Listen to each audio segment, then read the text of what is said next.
Death's daughter joins the Court of the Dead. Here's your look at the Pure Arts Court of the Dead. This is the Kier Valkyrie's Revenge.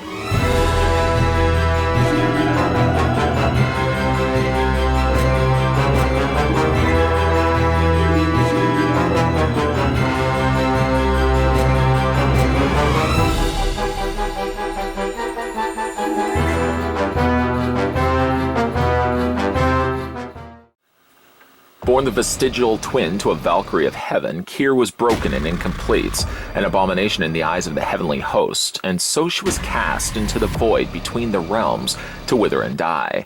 This is where death found her, and within her pitiful form saw a reflection of what he once had been, a helpless and lost child, unwanted by both the powers of heaven and of hell. And so, for the first time in many of an age, death raised a new creation by his own hand, a loyal daughter who would stand by his side. She became the Valkyrie of the Dead, a warrior who serves the Court of the Dead by scavenging the unwanted souls broken by the battlefield and given them new purpose, a chance of redemption within the ranks of Death's secret army.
We're going to get this review started by first figuring out how tall Kier stands.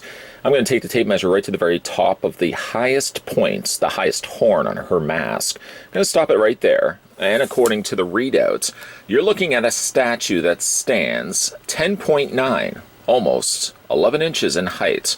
And that switches over to centimeters as being 27.7, a little over 27.5 centimeters tall. I certainly would also like to thank the folks over at Pure Arts for making the following 3 reviews possible. We're going to have a look at all 3 members of the Court of the Dead. Included in the packaging, and some assembly is required, you do get the sword that's going to be attached to the hilt of Kier. The thing is fragile. The sword that is quite fragile, so you want to be a little bit careful when attaching it. One thing, it is a very small hilt. I'll show you exactly what I mean. If you take this statue, first and before we do, I guess, anything else, we can flip it upside down. Underneath, we are granted the honor of seeing the Court of the Dead logo, and then down below that, we've got Sideshow Collectibles and Pure Arts, a collaboration between the two. As I was saying, though, if you look at the hilt is extremely thin. So you might want to be very cautious when you're attaching the bladed end of the sword to the hilted end of the sword. It involves very carefully, patiently wiggling the two together until the two have connected and you've got the sword in place. The sword is exquisitely detailed.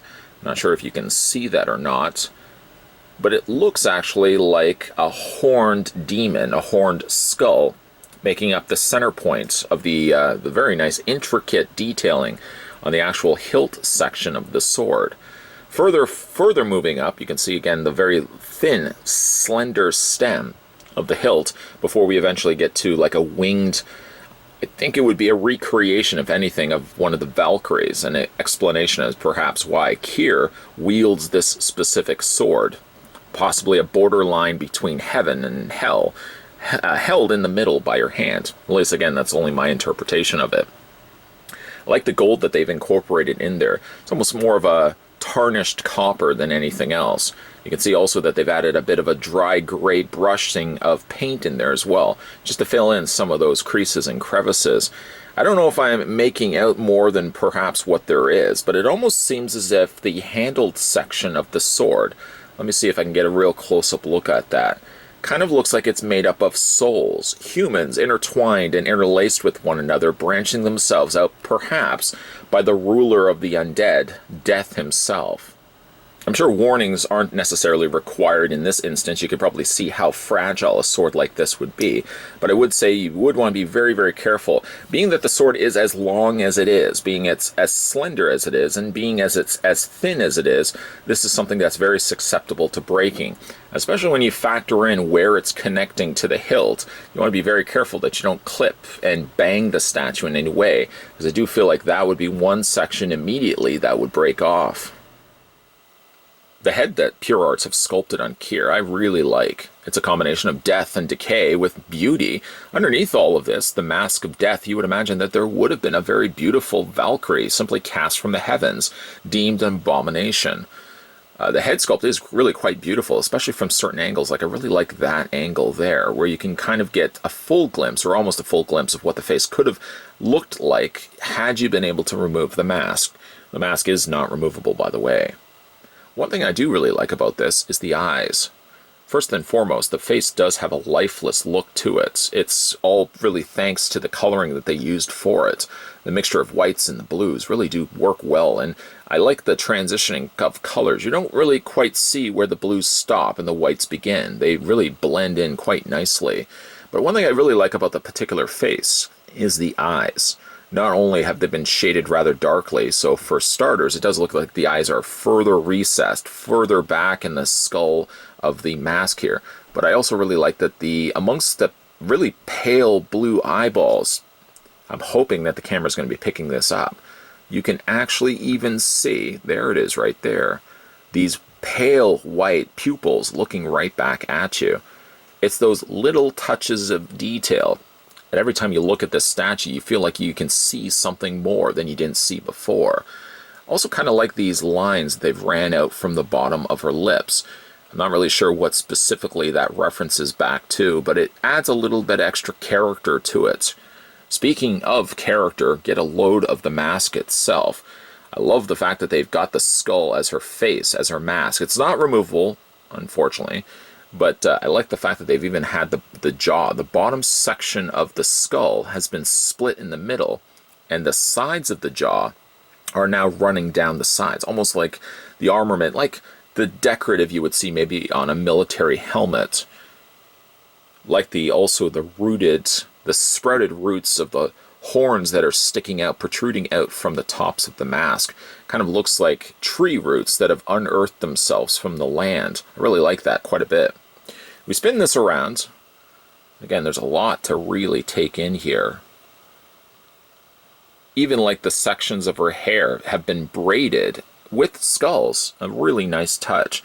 The skulls seem like they're all the same, larger and smaller versions of the exact same design, which so happens also to be the exact same design that we saw on the hilt section of the sword.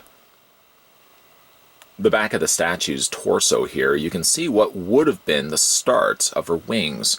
After all, she is a twin to a Valkyrie, so you would imagine she would have had her own wings, her own pair of wings. And I gotta believe, though not fully understanding and knowing the story behind her, that this was a section that would have had wings at one point. They were quite very painfully, I'm sure, removed from her torso before she was cast from the heavens. You can imagine the pain and the suffering that she went through before she was thrown from the skies, until falling and finding her way in death's door. I really, again, love the coloring that they gave her.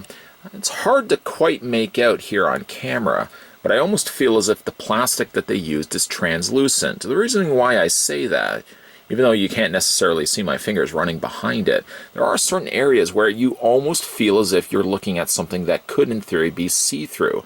I'm sure, if anything, I could run a light behind that, a light source, and you'd be able to almost see the light sticking its way through.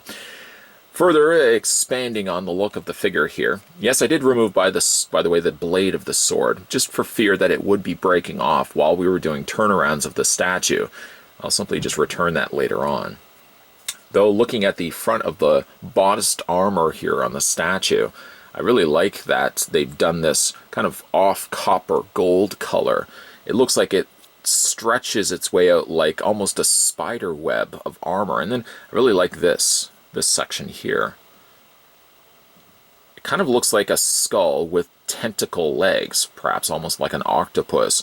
I'm wondering if that also plays into the idea of the Court of the Dead, which the logo is very, very similar to this. Perhaps this could have been like a starting point for what would be the eventual rise of the Court of the Dead.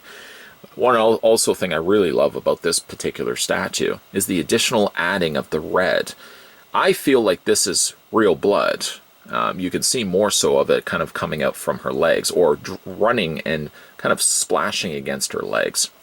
Further adding on to that is, if you look at the statue itself, one thing you can most definitely see is the fact that she's dragging a fallen Valkyrie behind her. Now, I don't know if specifically this is the twin Valkyrie to Kier, or if this is just one of the other Valkyries that she's come across. Now, of course, as she's leading the army of the dead in. Really nice detail added to this. Again, all of this really feels like it's been done in translucent plastic. If they have pulled off such a feat by doing this whole entire thing in clear plastic, and then have very intricately gone back in and airbrushed all these additional paint applications, well done to Pure Arts for being able to do that. As we look to the front of the statue as well, you get again that familiar sight of the Court of the Dead, pairing itself to what you would see at one point up here when we were looking at the bodice section. This is now done in a ice blue color with some nice additional green that's been added around there. Feeling as if I didn't spend enough time looking at the fallen Valkyrie, I just want to give you guys a close-up look at that. Really like the head sculpt on this.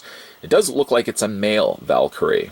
And again, if I pair this to what I would imagine the story is behind all of this, perhaps this is her twin. She's now claimed, perhaps he was even responsible for her fall from the heavens, and she's now come back for revenge.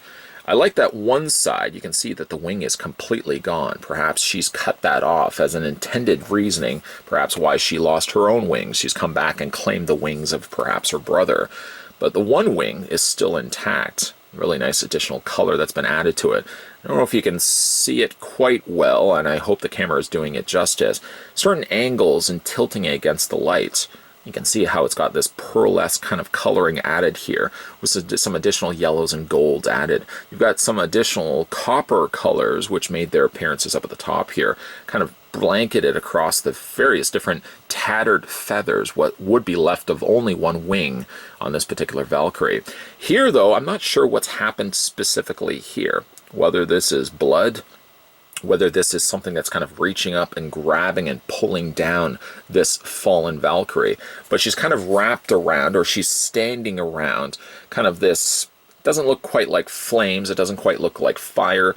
Perhaps it is blood and stuff that she's just kind of walking and stepping through. I like how it's even a life of its own, where it's got really nice transitions of browns to yellows, then to reds, and a little bit of oranges in there as well. Again, there's really a lot to admire with this particular statue. Every time I'm turning it around, I feel like I'm seeing something that I didn't see before. The Court of the Dead statue line does check off a lot of the boxes that I look for when it comes to collectibles that I would want to have in my own collection. Call it perhaps a morbid fascination, but I find it intriguing when you can combine beauty with horror. So far and so many times it's happened where if you go too far the extreme in either direction, then it's not very successful. If you add too much gruesomeness to beauty, then you've just detracted away from what the figure's supposed to be. On the other end of that, if you make something as too beautiful, then you pull away from what the horror element should really be. Pure Arts, I think, have walked a very successful fine line between the two of beauty and horror, giving us the Court of the Dead. And I love this statue line. Looking at this statue, it's very beautiful, but in a horrific sort of environment. She has a terrible backstory, really a story I want to know more about. How did Kier fall from the heavens? What about it was it that she was rejected from the skies, ultimately becoming a servant of death and becoming leader of his army? This is a statue that, looking at it, I want to really know more about the story. And I think if you ask yourself that when you look at a collectible piece, then the collectible and the company that's responsible for it has been successful at pulling you in. This thing I can certainly say for the Court of the Dead Kier is something that's pulled me in, and I want to know more about this specific character and what has led her to this point. So well done to the folks over at Pure Arts. If you guys are interested in picking this one up for yourself, you can actually head on over to www.purearts.com. Right now, at this minute, they're offering you guys a 10% coupon code specifically for you guys. So if you guys want to look to pick up this one for yourself, you can use the coupon code of COTD, or Court of the Dead -RS10, and then you'll be able to get 10% off any purchase of these pieces for yourself. You can also as well check out Pure Arts for other of their statue collectibles. We just recently had a look at their Terminator statue, a fantastic looking statue, but they also have done ones for Assassin's Creed, Watch Dogs, of course the Terminator property, Ghost Recon, and even Dark Souls. So there's a lot to get a gander at if you head on over to their website at www.purearts.com, use the coupon code of COTD-RS10, and save yourself 10% off whatever purchase you decide to pick up off of their website. Again, a big thank you to the folks over at Pure Arts for making these reviews possible. This is really a statue line that for the longest time I really wanted to add to my collection. Now physically seeing these in hand, I can certainly see why I had that feeling in the beginning to start off with. If you guys, again, want to check out more from the folks over at Pure Arts, you can go to www.purearts.com. You can also follow them on their various social media outlets. Don't worry. I'll put that all down below in the details in the description below this video, so there's not a whole lot of writing down on your part. Stay tuned, because we're going to be having a look at the other two statues from the Court of the Dead line and Pure Arts. So keep your peepers peeled. Make sure as well you hit that subscribe button down below, swing next door, and turn on that bell notification to guarantee that when future videos coming onto this channel, like perhaps the other two Court of the Dead statues, you're not going to be the one that's missing out. Don't be the one that's missing out. Thanks for watching, guys. Let me know what you guys think down below of the Court of the Dead Kier statue, and I'll see you guys next time.